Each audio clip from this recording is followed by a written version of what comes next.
Селасие, двойно подаване с Ирачек. Той успява да пусне топката. Михайлов се намества, след това Илиев чисти. Плашил.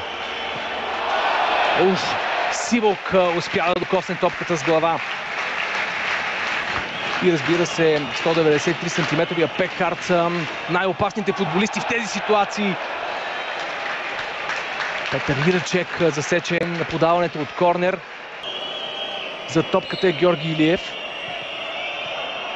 Бодуров! Манолев се разминава близо до гредата.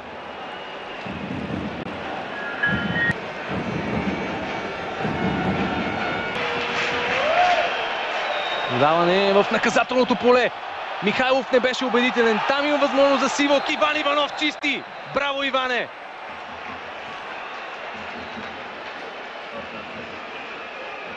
Претенции за нарушение срещу Николай Михайлов от българските футболисти. Всичко това води до жълт картон за Иван Иванов.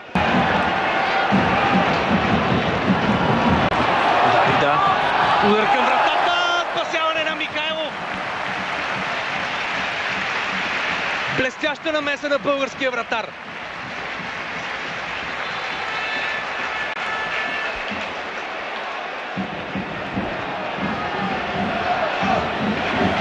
Плашил центрира от корнер. Нова опасност пред българската врата. Спасяване на Михайлов. Тук закъсняха халфовете и ето, че Плашил извежда Видра. Той стреля към вратата. Минев е футболиста, който успява да изчисти топката. Продължава атаката. Ирачек.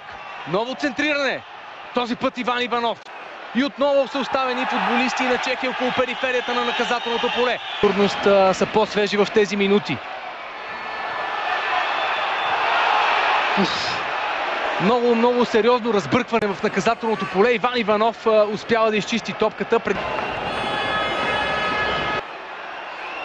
Дарида. Ирачек. Опасност. Михайлов лови. Това беше много сериозна опасност.